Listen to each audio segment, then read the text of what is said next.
Welcome to Around the Weird.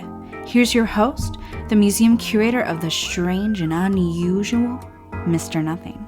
Thank you, mysterious voice, and welcome back to Around the Weird, a booktube channel where I talk about all the unusual and out of the ordinary literature that I have found in my travels. Today, I want to talk about a book that focuses on prisons and mental health.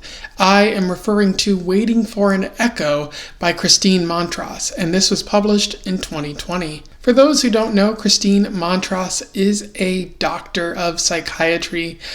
She frequently writes about the medical profession, mental health, and in this case, she's written about prisons, which is very appropriate for this channel, because imagine thinking that locking someone in solitary confinement will resolve anything at all. That's a pretty weird line of thinking, and thus today we are talking about prisons. There's not a whole lot else to talk about in regards to Christine Montross. She hasn't written too much, and she's mainly focused on her day-to-day psychiatry responsibilities. She has written poetry, but I haven't encountered any of that in my travels. But if I see anything, I'll talk about it on Poetry Thursday.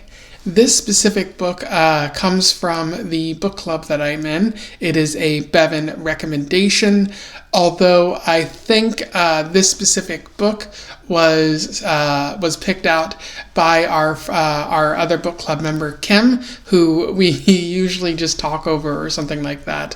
Although she does contribute to the conversation, she has a lot of interesting thoughts that I enjoy hearing. But yeah, she picked this one, and at first I was kind of hesitant to read it just because I thought I had already known a lot about prison reform, and I'm already an advocate for reforming or straight up abolishing prisons. But I feel like I learned a thing or two in this book, especially with considering ways to talk about reforming and abolishing prisons or fixing the system at large. And if not fixing it, just completely dismantling it and trying to replace it with something new. But yeah, pretty exciting read for a book club. If you've been following this channel at all, you probably could have guessed that, because this does feel a bit academic in a lot of ways. But without further ado, let's talk about Waiting for an Echo. I will do a summary and analysis, and we will move on from there. So Waiting for an Echo doesn't focus on one specific thing, but multiple aspects of prison and prison reform and the various issues that people in prison face. She highlights an initial story about Henry, who's in prison, and Robert, who is at the mental health hospital that she worked at, and how Robert was able to get the help that he needed and leave and be in a better place, whereas Henry might have had mental health struggles, but he wasn't getting any help in prison for one reason or another, and so that prison actually made things a lot worse for him. And so at large, there's just a big problem with clearly mentally ill people who are in prison and not getting any of the help they need, and the conditions in prison make things worse, and so they either never really come out because their sentences continue to grow, or they leave prison and they come back because their underlying issues haven't been addressed. She talks about the Community Health Centers Act of 1963, I think it was.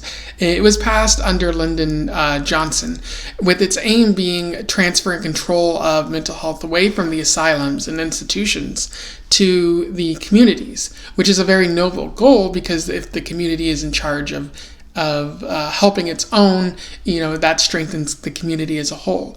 But the big problem, as in the case of a lot of problems in American society, there just wasn't the money for communities. So a lot of communities either didn't invest in it, or they just didn't have the money to fully invest in this. And so as a result, the mental health issues in a community often became the issues or the responsibility of the police to handle, or the jails or prisons to handle. And you ended up with a weird and unhealthy relationship between police officers and correctional officers and the mentally ill, where neither is really equipped for each other. And you end up with this misalignment between mental health and jail, where the purpose of jail is to reform, but there's no money there to help the mentally ill. She also talks about the bail system and how that can exacerbate mental health conditions, and sometimes people who are innocent have to spend time in jail because they don't have the money to pay for bail. And that's led to a call to get rid of the commercial bail system in place of a federal bail system, which would be a lot easier. Might not get rid of all the problems associated with bail, but that's more work that needs to be done there. She also talks about prison and adolescence and how some people can be put into the prison system in their teen years, and by the time they get out, they're an adult, and their formative years were spent in prison.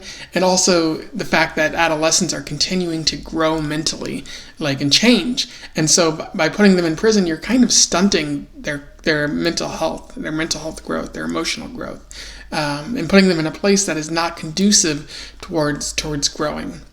And so there's a need to change how we interact with adolescents and punishment or reform in that sort of way. She talks about historical punishments and how we've gone from a need to punish or get vengeance to a need to reform, even if that's not necessarily what happens sometimes, or to deter in a lot of cases, and often deterrence doesn't actually work. She talks about solitary confinement and how that's not necessarily healthy for prisoners, because locking people away and keeping them isolation for hours upon hours at a time, which is what you see in ADX and other federal prison systems, it leads to further mental health concerns such as paranoia or anxiety or depression, sometimes even suicide. She talks about the violence in prisons, often done between prisoners or between guards and prisoners, which she said she noted that many correction officers don't do that, but it still happens, and it's something that needs to be addressed. But often, in the case of one person she referenced, a person she called Mad Dog, he frequently talked about how one prisoner was going to target him, and when that happened, it made things worse for him because now he felt that he couldn't trust anyone, including the guards, because his worries had gone ignored. And this is not just the case for Mad Dog, but a lot of people in the prison system.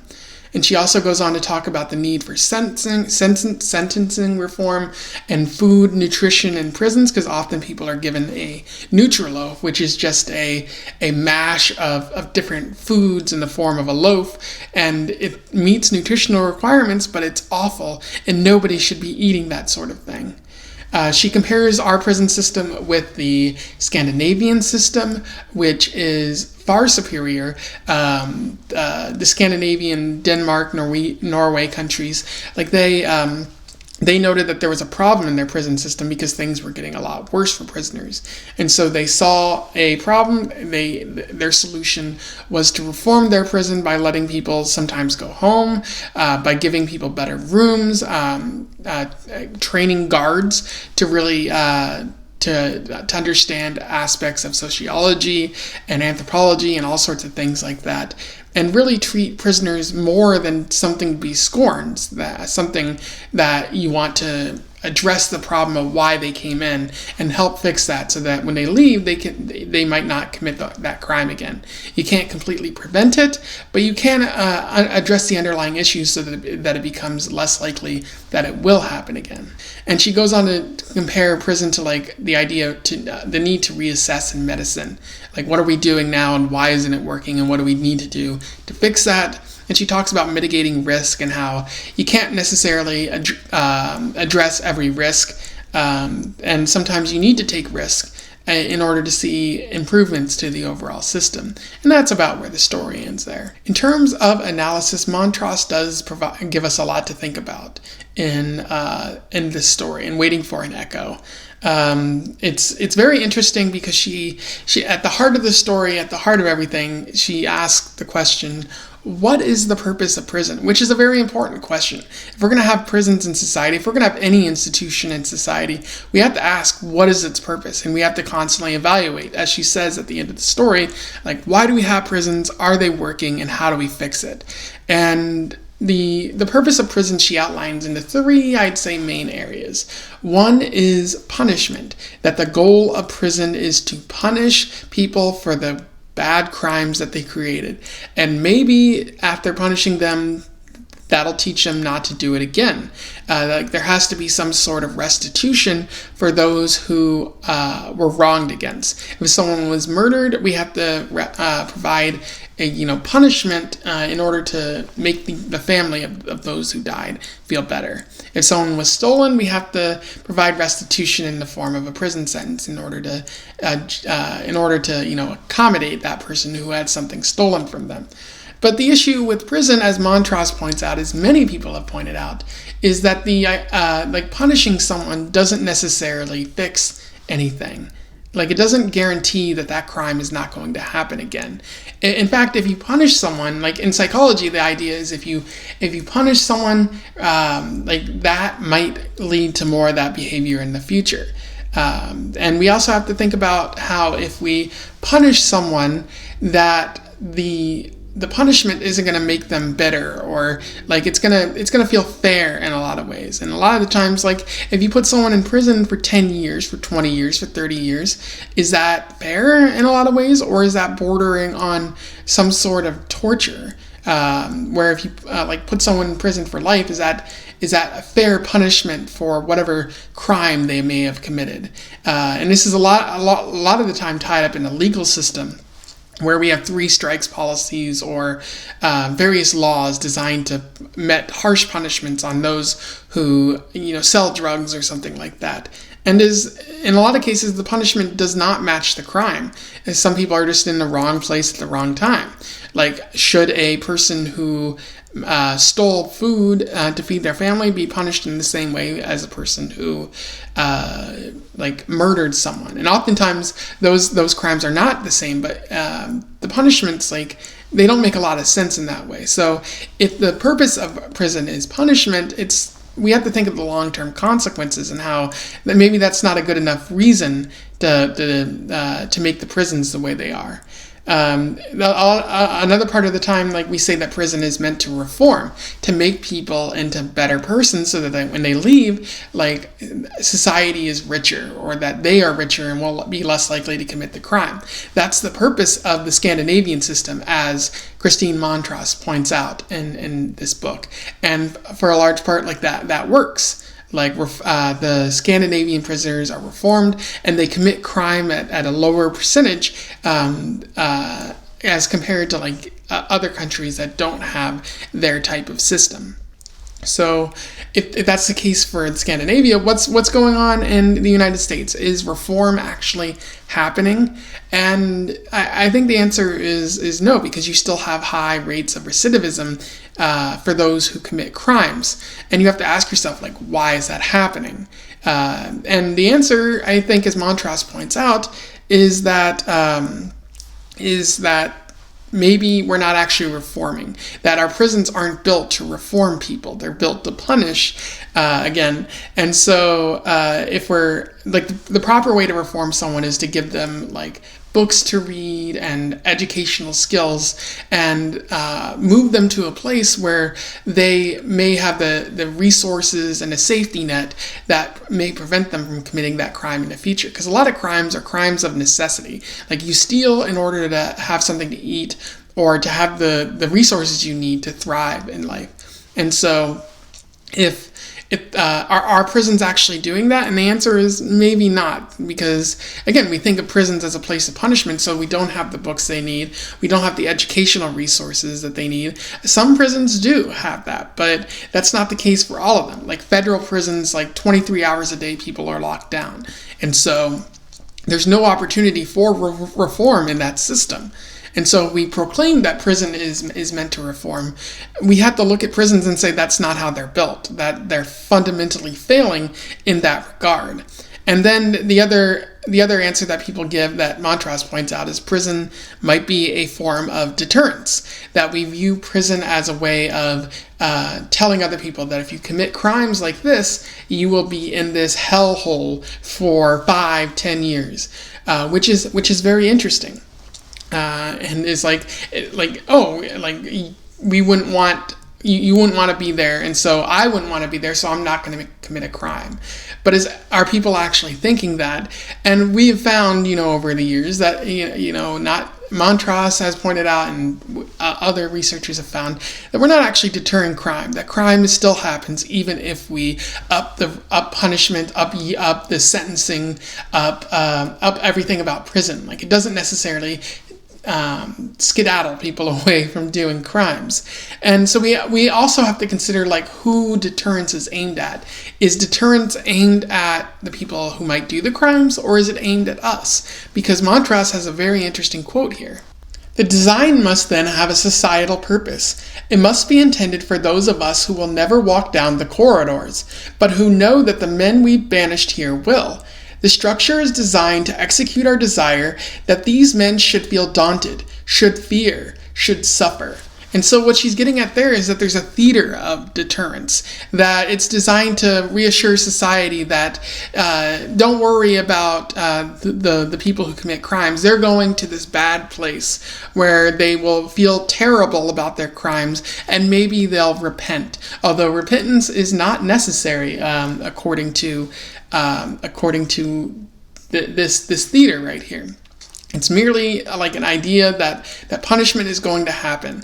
And so again, like, the idea of theater is that it doesn't always work, or that it's not really healthy to put on this show.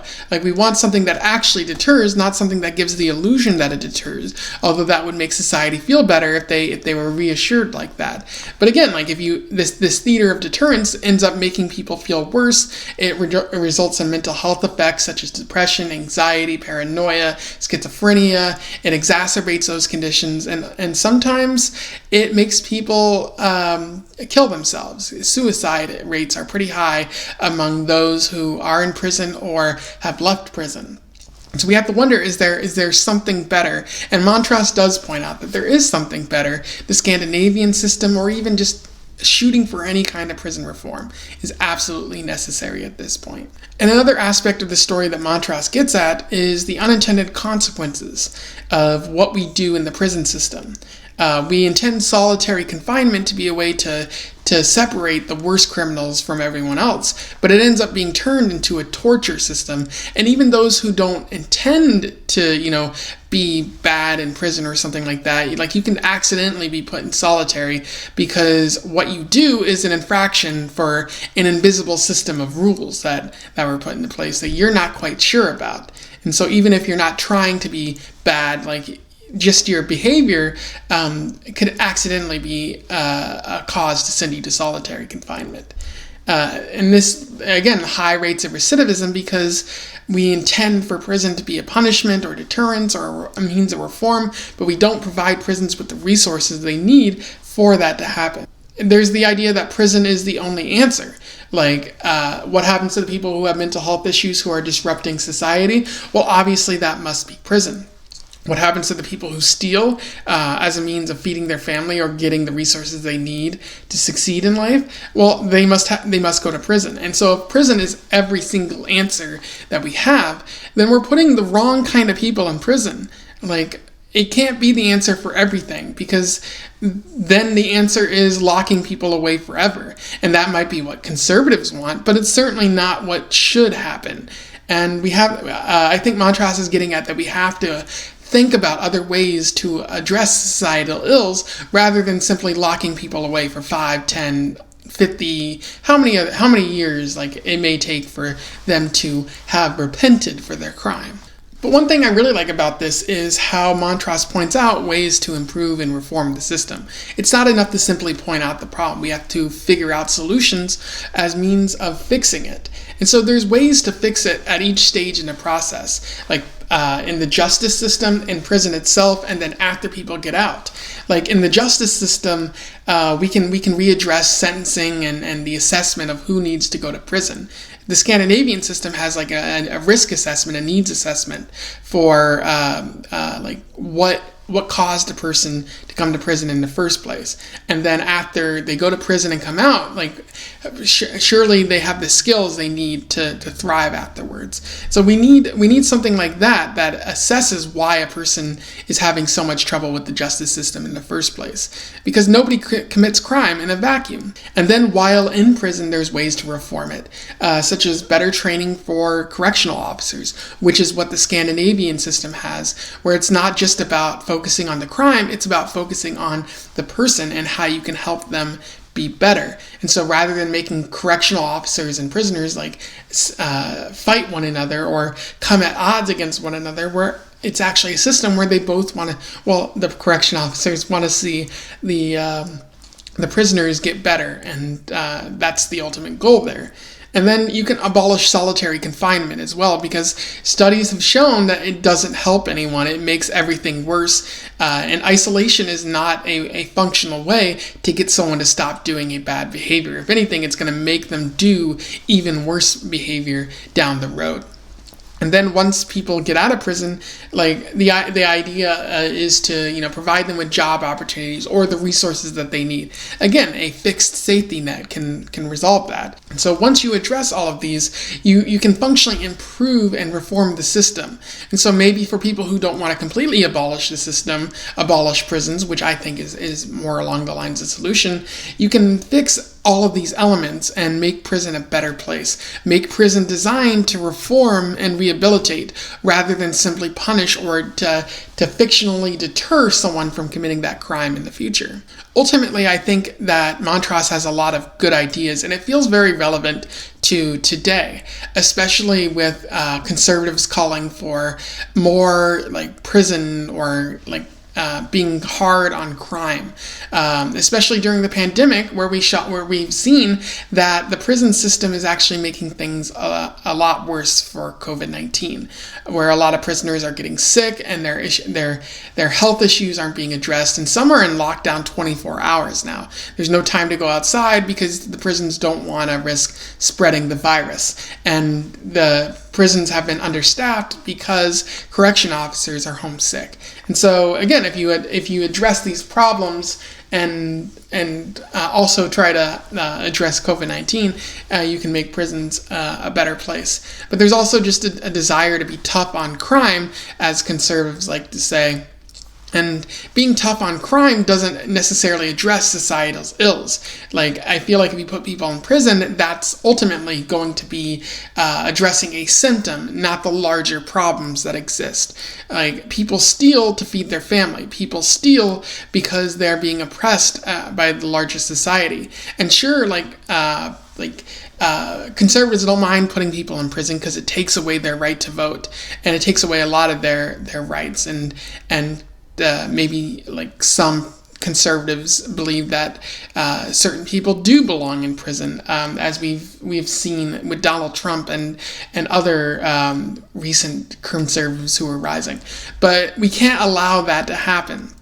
We can't simply stand by as conservatives try to take away rights and move further and further to fascism. So this is part of a larger problem here. But if we address prison and do our best to reform or even completely abolish the system in favor for something new, we can make the world a better place, and we can put reform and mental health at the list of our priorities right there. And so I think that's really why I like this book, is because Montross it's very timely, and also Montross provides a lot of solutions and takes note of ways that we can heal this fractured system rather than continuing to make it worse. Anyway, those are my thoughts on Waiting for an Echo by Christine Montross.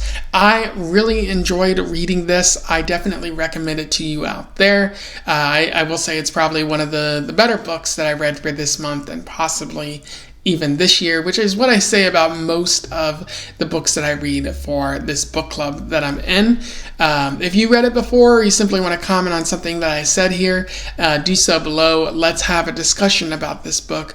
Otherwise, don't forget to like, share, and subscribe so that more people can find out about Waiting for an Echo and Christine Montross if they don't already know about her. And until then, I wish you the best of luck in your weird and prisony travels. Farewell.